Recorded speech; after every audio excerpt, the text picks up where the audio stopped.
6520페이지 거기 보면 제2절 남왕조 패망시대 예언이 나옵니다. 남왕조 패망은 바로 587년 주전, 예수님 오시기 전 587년에 패망을 했는데 그 직전에 에레미야 대선지자 에레미야가 예언을 하죠. 그 에레미야가 예언할 그 당시에 소선지자들이 바로 나훔, 하박국, 스바냐 이 세 명의 선지자들이 함께 예언을 했습니다. 이 시대에. 여기는 이사야가 북이스라엘 패망 직전에 이사야가 예언할 때 앞에서 공부한 미가까지 공부한 5명의 소선지자들이 같이 활동했고 3명 지금 하니까 8명 아니에요. 8명인데 소선지자가 12명이니까 12명은 이제 마지막 4명은 여기 이제 회복시대 바벨론에서 돌아온 이후에 회복시대가 4명 그래서 5, 3, 4 해서 12명의 소선지자가 예언을 한다. 이것 때문에 좀 그 논리적 구성을 할 때 구조를 할 때 이걸 여기서 이사야 선지서 예언할 이 시대에 이 사람들을 끌어다가 성경 뒤에서 소선지자들을 끌어다가 같이 집어넣나 몇 번 생각하다가 분량도 많고 또 성경 그 순서를 갖다가 그렇게 바꿔놓으면 독자들이 혼선을 일으킬까 봐서 그냥 소선지서, 대선지서 이렇게 나눠가지고 별도로 깔끔하게 정리하니까 차라리 낫더라고요. 그래서 그렇게 정리를 했으니까 목사님들은 소선지서는 이사야, 에레미야, 에스겔 이게 에스겔이 이제 이 포로 시대 아니에요? 포로 시대. 다니엘도 마찬가지고. 그래서 이 에스겔, 다니엘이 예언하던 이 시대에 포로 시대에는 없어요. 선지자가 선지자는 에스겔 선지자하고 다니엘 선지자, 큰 선지자들이 이제 포로 70년 동안에 예언을 한 거고 회복 바벨론 돌아와서 회복 시대에 이제 4명의 선지자가 마지막 예언 말라기까지 예언하고 그리고 그 뒤에 예수 그리스도가 오신 사실이 이제 구약의 흐름으로 되어 있습니다. 그러면 그 밑에 한번 보십시다. 의미 분석을 보면 나훔은 아수르에 대해 보수해 주실 것을 예언하는 내용이고 하박국은 갈대아는 물론 이 아수르도 포함이 되는 바벨론을 말하는 거죠. 아수르를 하나님께서 바벨론으로 치게 해서 아수르가 방하고 이제 갈대아 이 지역을 전부 이제 바벨론이 점령해서 이 예언자들은 갈대아라고 그렇게 표현을 합니다. 그래서 하박국은 갈대아에 대한 보수, 갈대아가 아수르를 치고 유다를 잡아가지만은 포로로 잡아가지만 결국 하나님께서 또 바벨론을 친다, 갈대아를 친다. 그거고요. 스바냐는 뭐냐? 징계와 보수 및 회복. 이제 결론이죠. 그러니까 나훔과 하박국이 예언한 얘기를 종합해서 그러니까 나훔은 아수르가 망한다. 그다음 나훔 하박국은 바벨론이 망한다. 갈대아가 망한다. 그러면 이들이 그렇게 망하고 회복해서 보수해서 회복시키는 그런 남쪽 유다 이스라엘 나라를 회복시켜주는 하나님의 섭리를 이제 마지막 이 스바냐가 하게 되죠. 자, 그러니까 내용은 아주 간단하잖아요. 망한다. 나훔은 아수르 망한다. 하박국은 바벨론 망한다. 갈대아가 망한다. 그 다음 스바냐는 이 대적들이 망하고 나서 이 하나님의 나라를 다윗 왕국을 다시 회복해 준다. 그러면서 밝혀주는 내용이 징계하죠. 하나님께서 남쪽을 징계해서 보수하고 원수 갚아주고 회복해주는 그런 내용을. 그러니까 스바냐를 잘 아시면 하나님의 섭리의 원리가 확실하게 들어가죠. 그렇게 하면 안 된다. 너 애굽 땅 종되었던 집에서 인도하여 내신 여호와 하나님을 잊어버리고 너희들이 잊어버리고 우상을 섬기고 강대한 나라들과 야합을 하고 이방과 야합을 하고 그러면 안 된다는 사실을 깨닫게 하기 위해서 이제 하나님이 그렇게 정해놓은 거다 이 말이에요. 그러니까 벌 주기 위해서 벌을 주려고 죄값을 주려고가 목적이 아니라 바로 그렇게 하면 안 된다는 것을 깨닫게 하는데 목적이 있다. 이 깨닫는 것이 지혜 아니에요? 하나님의 기쁘신 뜻, 그 지혜를 깨닫고 여호와 경외케 하려는 것이 이 섭리의 목적이다. 그러니까 사단에게 맡겨서 하나님 저버리게 만드시고, 그리고 참 묘하죠. 다윗이 아니라 바울이 그런 걸 이제 깨닫고는 깊도다라고 노래한 거 아니겠어요? 하나님께서 어떻게 사단에게 맡겨서 이렇게 다 타락하게 만들고 여호와 저버리고 우상 섬기게 만들고 그래 놓고는 또 그랬다고 이방 민족을 들여서 때리고는 또 왜 내 백성 때렸느냐고 이 사람들을 치고 그리고는 당신의 백성은 회복시켜주고 이것이 하나님의 지혜와 지식의 부요함이더라. 그게 바울이 깨달은 게 아니에요. 그걸 이제 단편으로 낸 것이 율법과 죄 그리고 은혜라는 얘기입니다. 율법과 죄 그리고 은혜. 그게 이제 바울이 깨달은 지혜를 그렇게 총정리해서 이제 책으로 묶어낸 거죠. 그게 정리가 되니까 아니라 성경에 그렇게 보니까 성경이 다 풀리고 깔끔하게 하나님은 율법을 준 이유와 그 율법 아래서 죄인 되게 한 이유와 그 다음 은혜와의 관계가 아주 밀접하게 관계되어 있다. 어젠가요? 내가 좀 밖에 나가서 벌 좀 보고 이발조 좀 하려고 하는데 오전에 손주 아이들이 문도기를 하는데요. 그래서 거기를 한번 잠깐 들려서 이제 갔는데 그 큰 놈은 6학년 된 놈은 딱 이렇게 4시간 있잖아요. 달리기 4시간이 있는데 저놈들이 5명인데 그냥 손잡고 처음에 걸어 나와요. 준비 텅 했는데 손잡고 5명이 같이 걸어 나와요. 그렇게 중간쯤 보다가 시간이 자꾸 걸리잖아요. 그렇게 5명이 같이 뛰는 거예요. 그것을 이렇게 보면서 이놈들이 반항을 하는구나. 벌써 반항심이 길러지는 거예요. 왜 우리들 경쟁시키냐. 여기서 어떤 놈이 1등 가고 어떤 놈이 3등 가고 그러면 서로가 반목실시하고 기분 나쁘다. 우리 그렇게 안 한다. 그 반발 아니에요? 근데 하나님께서 똑같이 다 그냥 편안하게 다 구원해주면 하나님의 은혜인 줄 모르죠. 그렇잖아요. 다 똑같이 하나님께서 전부 다 예수 그리스도의 보혈의 공로로 구원해 줬다.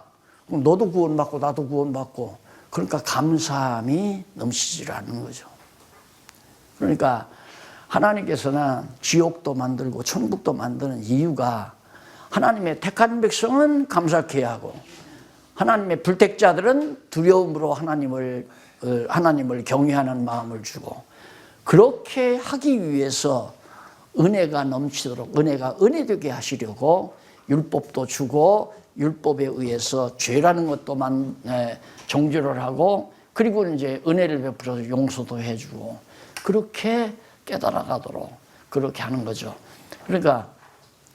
그런데 막판에 가서 하는데 어떻게 하냐면 이제 이어 달리기를 해요. 아주 잘하는 놈들만 건너서 적팀 100팀이 다녔는데 와 운동장이 난장판이에요. 한 놈이 이제 총팀이 이기다가 그만 쓰러졌어요. 한 5m 앞에 갔는데 그래가지고 5m가 떨어졌단 말입니다. 막판에 달리는 놈이 얼마나 잘하는지 그 놈을 추월해서 총팀이 그냥 이기니까 막 운동장이 떠나갈 듯이 와버리시고 그래서 내가 저 애미한테 그런 얘기 했어요. 점심을 먹으러 가면서 야, 인간 타락성이 왜 그렇게 하나를 죽여야 그렇게 기쁘다냐. 어떤 놈 하나를 거꾸로 틀어야 기뻐. 이게 타락한 속성 아니냐. 그러니까 비긋이 웃더라고요. 그러니까 그 놈도 네 놈이 달리는 그거 안 하겠다 하다가 그래도 어제 그 쥐들이 졌으면 기분이 나쁠 거예요. 어쩔 수 없어요, 인간은. 타락한 인간이니까. 그래서 하나님이 타락한 사탄의 권세 아래 있게 만들어가지고 죄 아래서 율법 아래서 죄인 되게 해가지고 그래서 하나님이 결국은 은혜를 베풀어가지고 은혜의 영광을 찬미케 하는 하나님의 지혜의 방법이 바로 이 방법이라는 거예요. 예, 성경을 그런 방법으로 어디나 그렇게 풀어가면 깔끔하고 깨끗하게 신학적인 온갖 문제가 다 정리되잖아요. 하나도 없잖아요. 예, 이제 내가 혹시 이제 목사님들 이거 끝나고 나면 뭐 허전해서 뭐 더 계속할까 만약에 하시려면 이제는 읽고 아직도 정리 안 된 문제 있으면 문제 제기해서 일주일에 한 번이든 한 달에 한 번이든 세미나식으로 모여가지고 나는 이 문제가 도대체 정리가 안 된다. 이건 어떻게 되느냐. 이게 반박도 하고 답변도 하고 그러면서 이제 점점 정말 성경신학의 규중성 그리고 탁월성을 정말 마음에 간직할 수 있는 좋은 계기가 됐으면 그래서 이제 자꾸만 내가 이 종합적인 설명을 자꾸 결론으로 나가니까 그래서 결국 하나님께서는 이렇게 망하게 하고 그리고는 때리라고 징계 몽둥이로 때리라고 해놓고는 너 왜 내 백성 때렸냐고 바벨론 들어서 이름 치고 그 다음 바벨론이 유다를 치니까 너 왜 내 백성 쳤느냐 이때는 그냥 완전히 파사라고 하는 조그만 나라를 통해서 치잖아요. 그 하나님 불공평하죠. 그래서 이제 로마서에 보면 하나님 왜 그러시냐. 하나님이 책임져야지. 하나님이 죄짓게 해서 망하게 했으니까 하나님이 책임져야지. 왜 인간에게 책임을 돌리느냐. 그러니까 바울이 야 이 사람아 네가 뉘기에 감히 하나님께 지음받은 네가 하나님을 힐문하느냐? 하나님 바울이 그렇게 얘기하잖아요. 인간이 주제 파악을 못하는 거예요. 감히 어디 하나님께 하나님 왜 이러십니까? 불공평합니다.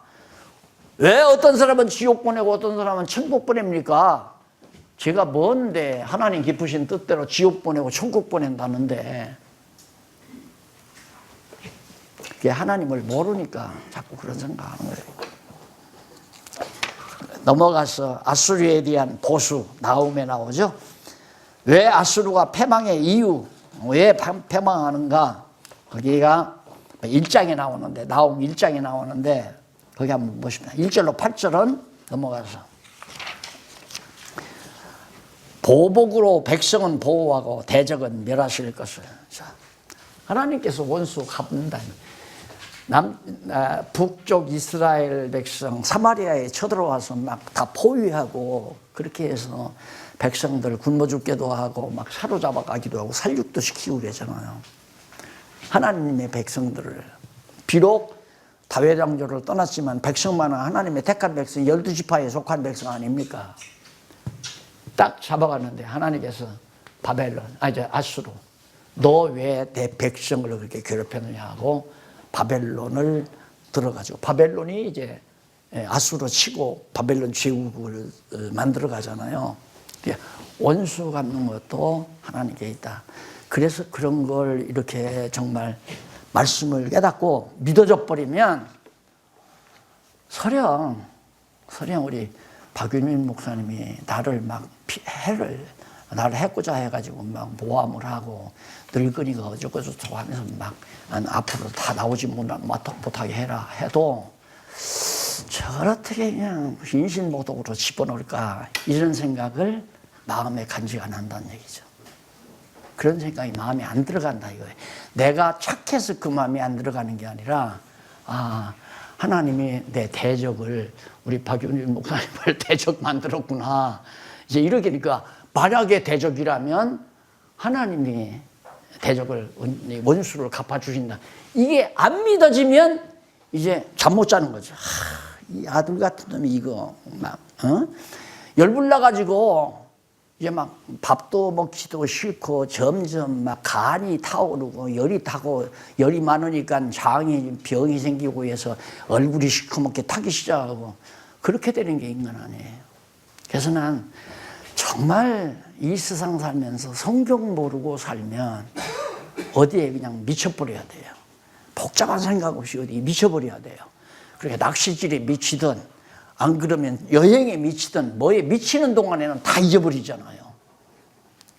그러니까 인문학에서도 그래요. 어차피 인간은 완벽한 건 없다. 왜 살아야 되냐? 답이 없으니까 그때마다 자기 나름대로 의미를 정해라. 야, 이건 내가 테니스를 하는 게 의미가 있다. 건강을 위해서 의미가 있다. 해서 테니스에 한참 미치다 보니까 야, 이건 뭐 내가 태어나서 이 테니스나 치다 많아. 그러다가 이거 아니지. 그래도 교양인답게 살아야지. 야, 도서관에 가서 책이라도 읽어야 돼. 또 책에 미쳐요. 네, 책을 보고 내 교양을 쌓는 것이 의미가 있다. 그래서 자기 일생에 그냥 의미 있는 목표를 너댓게는 정하고 살다가 죽는 게 그게 인간이다. 그러니까 완벽한 의미가 없다 이거죠. 그런데 우리는 완벽한 의미가 있잖아요. 영원토록 의미가 있는 거. 천국 가서도 여호와 경외하면서 찬양하면서 사는 것이 여호와 경외함인데 그게 지혜란 말입니다. 이걸 자라나는 젊은이들이나 청년들에게 또 어른들에게 아직도 인간을 허무하게 생각하는 그런 분들에게 이걸 깨닫게만 하면 하루하루의 삶이 정말 가치롭고 의미가 있는 거죠. 그런데 자기의 욕심에 근거해서 어떻게 해야 의미가 있다라고 하는 건 벌써 자기도 걸려드는 거예요. 그건 뭘 해야만이 의미가 있다는 게 그 문제. 내가 여호와 경외하는 것 이상의 탁월한 의미는 존재하지 않아요. 내가 여기 와서 목사님들하고 이렇게 말씀 나누는 것도 탁월한 의미는 아니에요. 최고의 가치 있는 의미는 내가 성경을 깨닫고 여호와 경외하며 살기 때문에 서령 실제로 그러면 그렇게 될지 안 될지는 모르지만 박윤민 목사가 나를 욕하고 나를 비난하고 목사님들 하나도 못하게 오고 이 강의가 망쳐지게 한다면 내가 그래도 마음의 평안을 유지할까? 그건 내가 장담할 수는 없죠. 왜? 하나님이 하시는 일이니까. 그렇게 했을 때 이 지금 강의한 내용을 내가 깜빡 잊어버리고 화부터 내게 되면 당분간 실수하죠. 그 모습을 지난번 배웠잖아요. 4년 동안 가까이 배웠는데 어떤 확고한 그런 태도 변화가 없는 것처럼 보이니까 열받잖아요. 예, 그래 당장 여러분들에게 내가 말씀을 드렸지만 뭐 하는 게 중요한 게 아니에요. 거듭 말씀, 내가 뭐를 하는 게 중요하지 않다. 우선 하나님의 지혜를 깨닫는 게 중요하고 깨닫고 여호와 경외하는 마음이 있으면 내가 나 되잖아요. 하나님의 사람이 된단 말입니다. 그렇게 되면 하나님이 쓰시는 거죠. 쓰면 쓰임 받는 거고 안 쓰면 말고. 안 그래요? 하나님이 쓰시면 하면 되고 안 쓰면 말고. 그러니까 하는 일 때문에 속상하거나 내가 해야 될 일 때문에 고민하거나 그것도 없어요. 그것도.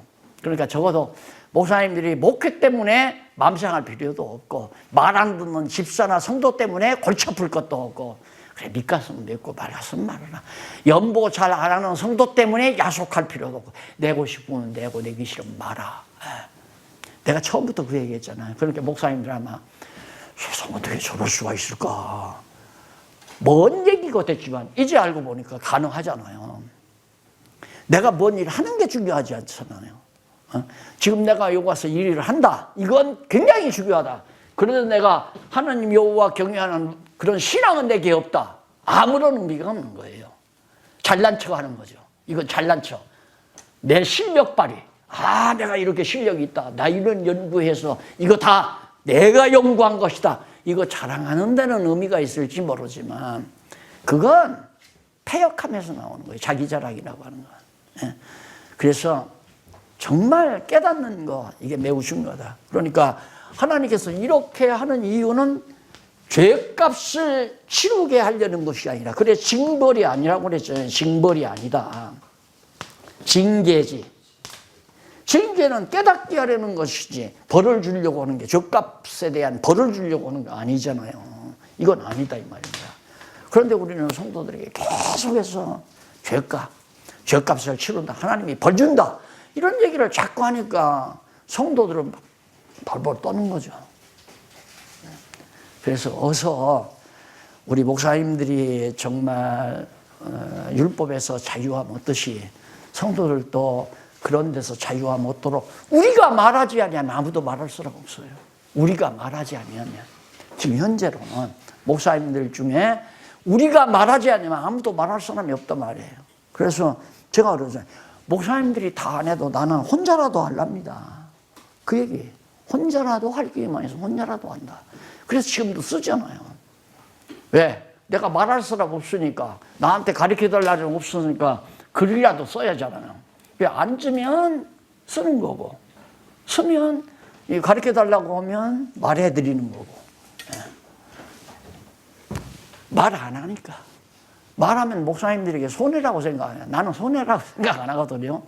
정말 이렇게만 해서 동역자들을 만나주면 평생 함께 살죠. 평생.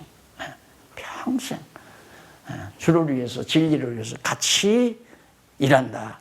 그래서 동역자로 성숙시키는 방법은 이렇게 가르치지 아니하면 절대 동역자가 안 되고 바로 수직관계가 되는 거예요. 나는 가르치는 선생이고 너는 내 제자야. 항상 그 관계로 놔두는 거죠. 죽는 날까지. 그건 잘못된 거죠. 그래서 제자를 형제 만들고 형제를 동역자 만드는 것이 목표라고 그렇게 정리를 해 놓으시고 해 나가면 틀림이 없으리라고 생각합니다. 그 다음 1장 9절로부터 그 이하 조금 보면, 9절로부터 15절 보면 악한 아수르의 진멸로 유다의 침입이 없을 것을, 이 아수르가 히스기야 왕 때, 여기 히스기야 왕 때가 이때 아니에요. 히스기야 왕 때 아수르 사내들이 쳐들어왔잖아요.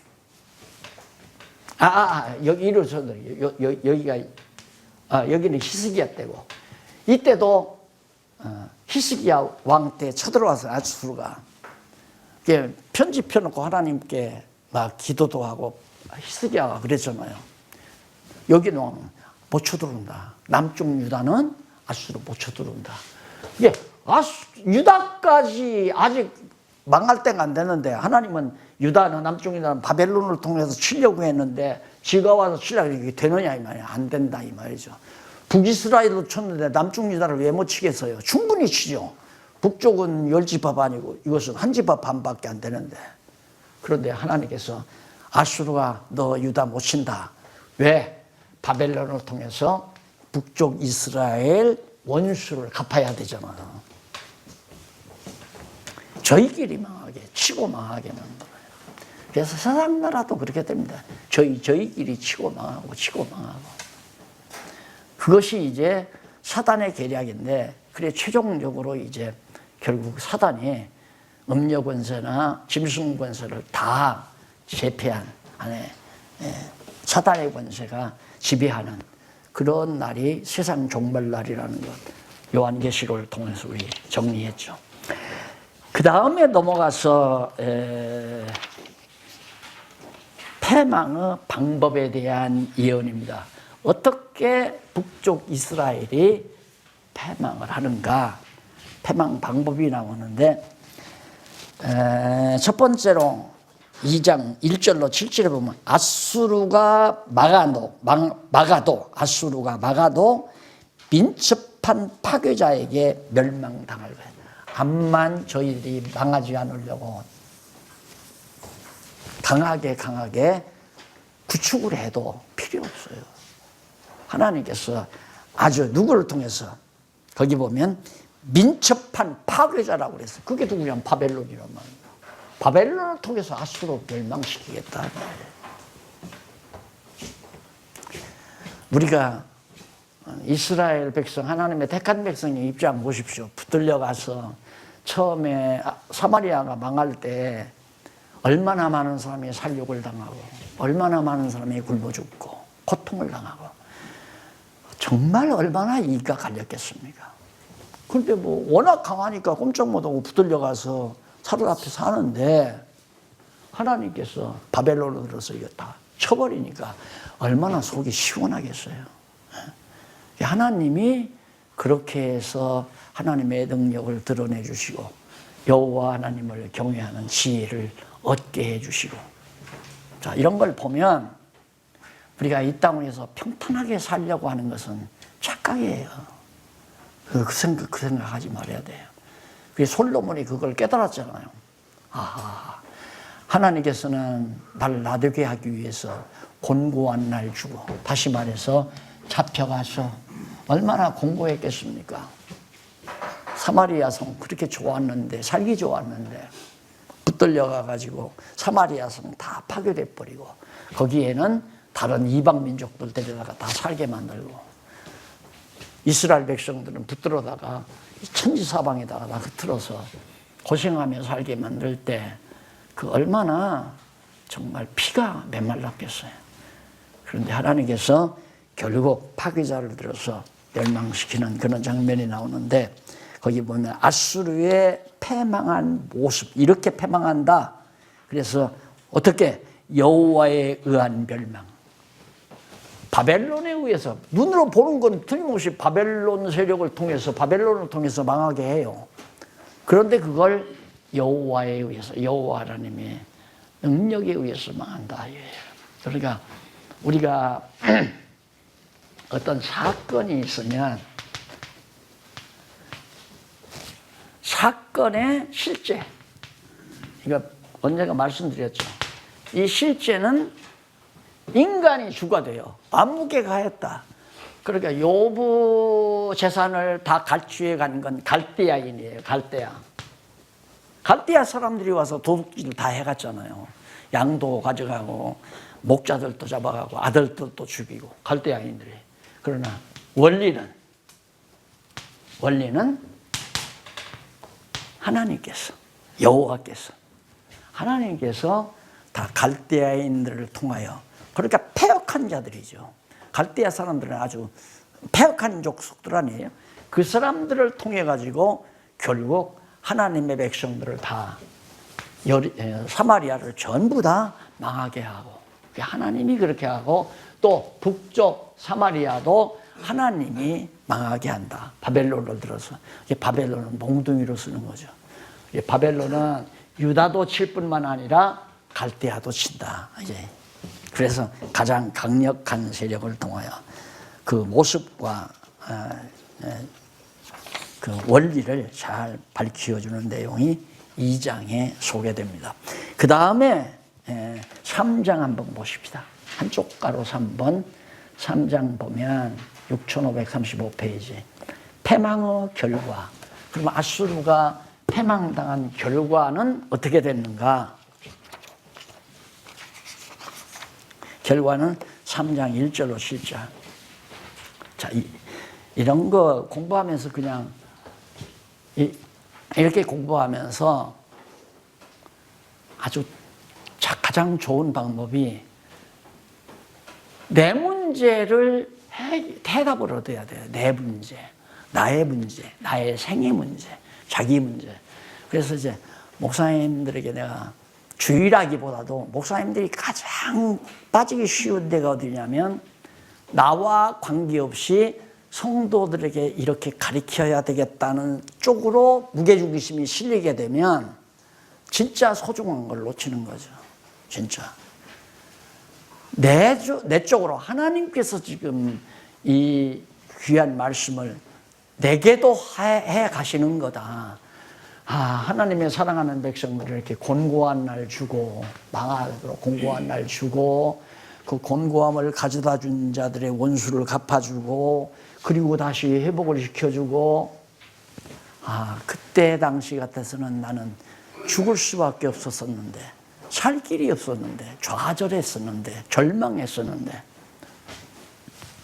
이런 걸 쓸 때마다 저는 그런 생각을 했어요. 내가 이제 목회 과정에서 제일 충격적인 때가 언제였냐면, 3년 채 안 됐는데 이단십이 걸렸을 때, 그때는 과거에 이제 농촌운동 하다가 성경을 좀 더 확실하게 깨닫기 위해서 신학을 목회하려고 했다기보다도 성경 가르치고 싶어서 신학에 가면 성경을 좀 자세히 알 수 있을까 하고 갔다가 결국 총신까지 했잖아요. 신학 공부를 한 10년 했으니까 여기저기에서. 하고 나니까 성경은 모르겠어요. 그때 성경 안다고 하는 거예요. 대충만 알았죠. 대충만. 그때 당시 안 정도가 뭐냐면, 믿음과 행위가 아니라 믿음의 행위다. 이 정도 되니까 그게 확 트이니까 얼마나 좋아요. 그래서 이제 그런 것에 대해서 확인하러 딱 갔더니만, 그때 유명한 교수가 와서 특강을 하는데, 율법에 대해서 특강을 해요. 율법은 바로 우리의 죄를 깨닫게 하는데 쓰임받는다. 그리고 구원 얻은 자의 생활 교훈으로 쓰임받는다. 그 다음 우리를 죄인 되게 하는데 쓰임받는다. 이런 세 가지의 타이틀로 싹 설명을 하는데 그게 전체적으로 논리적으로 정리가 안 된단 말입니다. 그 내용 자체가. 그래서 그 다음부터는 그 교수만 들으면 하야 눈을 감아버렸어요. 웃기는 소리만 하고 다 잘할 거예요. 그 미국으로 간 유명한 학자가 있는데 그분의 제자라고 해서 빼빼만 뭐 이름 불러도 상관없어요. 신학계 교수입니다. 그때 총신에서 떴어요. 강사인데도 교수가 아닌데도. 그래서 기대를 갖고 공부를 했는데 그 말 세 가지 말, 정죄 기능, 그 다음 우리의 구원받은 자의 윤리법, 그 다음 죄를 깨닫게 하는데 도움이 된다. 이런 식으로 하니까 이게 전체적으로 하나의 논리적으로 하자 없이 정리가 되는데 못하겠어요, 그게 정리가. 그러니까 믿기도 하고 율법대로 살기도 하고 그 말이나 똑같더란 말입니다. 그래서 그 다음부터는 그 교수 말도 강의도 별로 시답지 않게 듣고 말하는데 결국 공부를 그렇게 해서 목사가 정말 어려운 강사 패스해가지고 목사 교회를 개척하기 시작했는데 3년이 안 돼가지고 막 좀 뜨니까 그때 이제 박용기가 뜨니까 명동에서 강의를 했다면 그 당시에 아직도 40대 초반에 명동에서 캐톨릭 회관, 여학생 회관 이보다 조금 커요. 그런데 당연히 꽉꽉 차다시피 학생들이. 그러니까 이놈들이 가서 자꾸 나팔을 불고 그 다음 내가 강의하는 걸 녹음을 해가지고 갖다 퍼뜨리니까 그게 이제 일반 목사들한테 가니까 이 새끼 이거 가만 놔두면 안 되겠다 해가지고 작당해가지고 딱 죽이는데 그때는 정말 다 때치려고 그랬어요.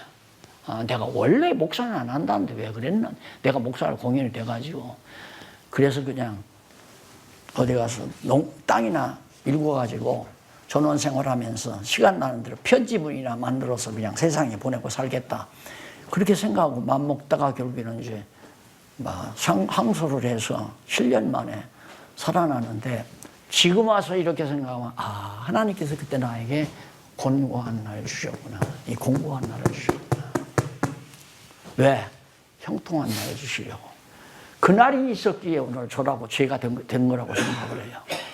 만약에 그때는 40대 초반이니까 그냥 젊은 분들이 따라다니면서 목사님 앞에서 기대만 넣으십시오. 우리가 뒤에서 밀고 가렵니다. 힘내십시오. 막 이러면서 따라오는데 정신을 내가 차려야 되겠더라고. 이러다가 내가 교주 되지. 내가 교주들이 난리치는 데서 많이 세월을 보냈기 때문에 그게 얼마나 비열하다는 걸 깨달았으니까 교주는 나는 죽어도 안 된다. 그랬기 때문에 안 넘어갔지. 목사님 20세기 칼빈입니다. 칼빈보다 위대한. 이 자식들이 이러면서 나를 자꾸 꼬시니까 안 넘어갔잖아요. 그래서 지나놓고 보니까 아름다웠다. 그럴 때가. 그 다음 또 당했죠. 그것도 또 아름답고요. 그래서 결국 지혜를 얻고 보니까 그런 과정을 통해서 여호와 하나님 경외하는 것 이상 더 탁월한 의미는 없다. 내가 지금 예를 들어서 어느 대학 강단에 가서 주기적으로 계속 이런 강의를 하고 목사님들 수백 명 모여놓고 계속 강의하고 그건 그 이후의 문제예요. 내가 문제예요. 내가. 내가 온전히 그리스도 여호와 하나님을 경외하는 지혜가 있느냐 없느냐가 그게 가장 중요하고, 그것이면 만족한 거예요. 그걸로 만족한 거죠. 근데 만족한 나를 하나님이 쓰시면 청지기로 쓰니까 그냥 쓰임 받는 거죠. 하나님이 하게 하시니까 하는 거지, 그걸 가지고 내 삶의 의미로 정한다는 것은 그것도 벌써 함정에 빠지는 거예요. 하다가 안 되면 낙심하는 거죠. 엊그저께는 우리 김장로님이 그래요. 두 주 전인가 한 주 전인가. 어디 단동에서 선교 지하 신학을 하는데, 그 지하 신학에 북한에서 와서 공부하는 그런 신학이 있는데, 그 선교사님이 나를 만나러 온다고, 교제를 가지러. 근데 지난 주간에도 안 와요? 이번 주간에도 안 왔어요? 그러면 아마 일을 내가 목표로 한다면 오늘 또 오면서 장로님한테, 장로님 아무 소식 없어요? 내가 물었을 거예요. 오거나 말거나 내가 무슨 상관이냐, 그거죠. 네? 하나님이 오게 하시면 올 거고, 오면 비싼 돈 들여서 출판해 놓은 책이라도 몇 권 줘야 할 거 아니에요. 인간적으로 손해나는 거죠. 그래, 일이 중요한 게 아니다. 일을 앞세우지 말고 내가 문제다. 내가 정말 여호와 경외하는 지혜 이상 더 탁월한 의미는 없다고 생각하고, 정말 모든 내게서 이루어지는 모든 사건, 여러분들이 목회를 하다가 갑자기 정말 교회에서 앞장서서 목사님의 위로가 되고 힘이 되는 자들이 다 떠나갔나요? 바울이 안디옥에서 목회할 때 아볼로 또 누구야 그렇게 같이 했잖아요. 그런데 그 사람들이 다 마가도 떠나고 세상을 사랑해서 아볼로도 떠나버리고, 그런다고 바울이 콧받치고 있었나요? 떠나면 떠나거나 나는 나다, 나는 내 할 일 한다. 이것이 선행돼야 되죠. 그래서 항상 지혜를 얻은 기쁨을 잃어버리지 않는 게, 대충 내가 지금 몇 년 동안 경험해 보니까 참, 목사님 행복합니다. 정말 행복해요. 이거죠. 그 양반이 지금 주를 위해서 뭔가 해서 행복한 게 아니에요. 어디 선교를 가고 어디 가서 강의를 하고 많은 분들이 추앙을 하고, 그게 아니라 말입니다. 문제들이 다 자기 삶이 해결이 되니까 지혜를 얻어서 행복합니다. 그래요. 그랬다가 행복을 잊어버리는 경우가 있어요. 뭐냐면 교회 안에서 서로 내가 가르치겠다, 네가 가르치겠다. 그래서 교회 안에 싸움이, 약간 알력이 일어나고, 너무나 소중한 보화를 놓치고 말았구나. 안 배우겠다면 안 가르치면 되죠. 해달라면 둘도 되고 하나도 되고 그냥 가르쳐주면 되는 거고, 가르쳐준다고 팔자 고치는 것도 아니고, 안 가르쳐준다고 내 마음에 지혜로 얻은 기쁨이 사라지는 것도 아니고, 기쁘니까 그냥 행복을 같이 나누고 싶은 그런 열정을 하나님께서 주시고 환경을 주니까 하는 것 뿐이지, 안 배우겠다는 거 알죠. 안 그래요? 안 배우겠다면. 지금도 목사님들 이거 아니면, 오늘 또 예를 들어, 양장로님 나 커피 한 잔 먹고 싶어. 그러면 아무리 속이 애려도 안 사줄 거 아니잖아요. 사줄 거란 말입니다. 나 라떼 하나 먹고 싶은데 그 냄새만 맡아도, 코가 냄새만 맡아도 다 미치겠어, 먹고 싶어. 그러면 당장 가자고. 그러면 조용한 데 가서 그 라떼 커피 마시면서 도란도란 성경 얘기하고 보내면 나도 편하고 좋죠.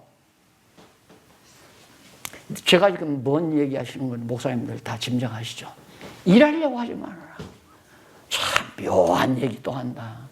일하려고 하면 시험에 빠진다. 서로 경쟁한다. 내가 하는 데는 학생이 많이 오더니만, 청취자가 많이 오더니만, 나 하는 데는 청취자가 조금밖에 안 온다. 그러면 심부름해지고 좌절하고, 기쁨도 처음에 얻었던. 그래서 바울이 처음 사랑 놓쳤다. 사도 요한도 그거예요. 너희들이 처음 사랑을 놓쳤다. 처음 진리를 깨닫고 기뻐하던 그 기쁨 놓치지 말고 그냥 그 기쁨 속에 사는 것이 최고라고 하는 것 다시 한번 강조해 드립니다. 그 다음에 이제 3장 8절로 19절에 보면, 나는 니느웨가 맥없이 망한 소식을 듣고 기뻐할 것을 예언합니다. 예, 거기 보면 니느웨가 맥없이, 니느웨가 아수르거든요. 아수르의 수도가 니느웨 아니에요, 니느웨. 맥없이 무너져요, 맥없이. 부르르하고, 후루루하고. 여리고성이 그냥 맥없이 부르르하고 무너나듯이. 이게 하나님이 해가시는 섭니다. 예. 지금은 나한테 이단이라고 하는 말 한마디가 없어요. 근데 이단이라고 하는 말은 없는데 유튜브에서 열심으로 이단이라고 선전을 해요. 거기다 기록해가지고 열심으로. 근데 처음에는 그것도 지우려고 그랬어요. 어떻게든 지우는 길이 없을까. 또 자로님도 그런 생각을 해보시고. 그런데 그 지우려면 뭐 여러 가지 조건이 많대요.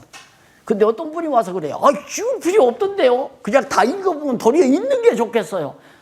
그것도 놔둬야 되겠다. 왜? 그래야 박용기 이단이라고 소문이 더 나잖아요. 그래야 또 안 들을 사람이 안 듣죠. 하나님이 안 듣게 할 사람을 위해서 유튜브가 열심히 지금 임무를 수행하고 있는 거죠. 그거 다 목사님들 다 있잖아요. 나 이단이라고 유튜브에 있다는 거 다 봤잖아요. 그런데 목사님들은 왜 들어요? 이단인데. 하나님이 듣게 하시니까. 그러니까 듣고 안 듣는 것이 하나님께 있지 내가 강의를 잘하고 잘못하고에 있는 게 절대 아니다. 그러니까 전에는 제가 목회할 때만 해도 어떻게 하면 성도들에게 정말 강의를 잘할까 이 생각을 많이 했어요. 엊그저께 어느 장로님이 제가 몇 주 전에 강의를 하고 딱 나오니까 입구에서 딱 그런 얘기 잘 하시지도 않는 분이 뭐 손을 잡고 오늘 목사님 명강의를 하셨습니다. 그러니까 그 말을 들으니까 은근히 입꼬리가 올라가더라고요. 올라가는 순간 야, 박 목사 너도 참 아직도 멀었다네. 명강의 했다니까 좋아가지고 이게 올라가더라니까. 명강이라고 한 건 언제나 하듯이 했죠. 언제나 하듯이 했는데 하나님께서 그 장로님에게 지혜를 줘서 정말 깨닫게 당신이 궁금했던 것이 확 깨달아지니까 목사님이 명강의를 했다. 그 양반이 말을 잘못한 거란 말입니다. 하나님께서 강의 잘못하는 박 목사 강의지만 하나님께서 지혜를 줘서 잘 깨닫게 했다. 이렇게 생각을 해야 하는데 나도 거기에 말려들더라니까. 거기에 말려들기 시작하면 그 다음에는 안 하면 오늘은 강의를 잘못했나? 공연히 이 딸내미들이 이거 또 못된 놈들이야. 이것들이 딱 가면 아빠 오늘은 강의 괜찮았어. 그러면 또 기분이 좋다니까. 네, 아빠 오늘은 너무했어. 이러면 기분이 나쁘고 그럴 때마다 야, 내가 저 딸들한테 놀아나면 되겠나. 하나님이 잘하게도 하고 잘못하게도 하고 안 그래요? 네. 그래야 자유함이 있지. 안 그러면 자유함이 없어요.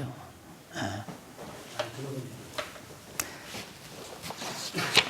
자꾸 지금도 왜 저렇게 부부끼리 나오시던 양반이 몇 사람이 빠졌나 하는 생각 가끔 자꾸 생각. 하나님께서 빠지게 했으니까 빠진 거지. 안 그래요? 우리 초보님 웃으시네. 지난번에 빠지셨던가. 하나님께서 빠지게 했구나.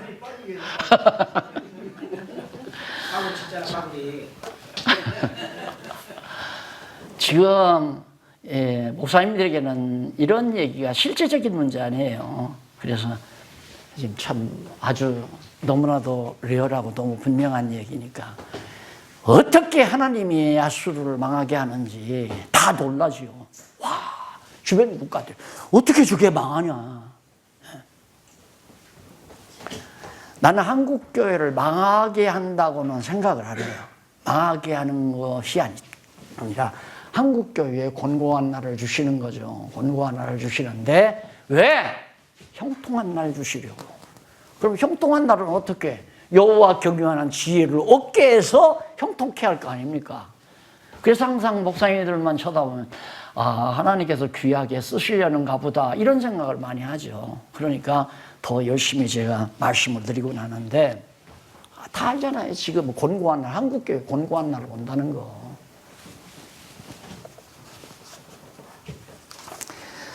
갈대아 보수에 대한 간구를 합니다. 하박국을 보면 하박국 1장에 보면 갈대아를 보수해 주십시오 하고 기도하는 내용이 1장에 나오는데 그 1장 내용 분석을 잠깐 해보면 백성의 불의함을 아뢰면서 이 우리 백성들이 아주 불의합니다.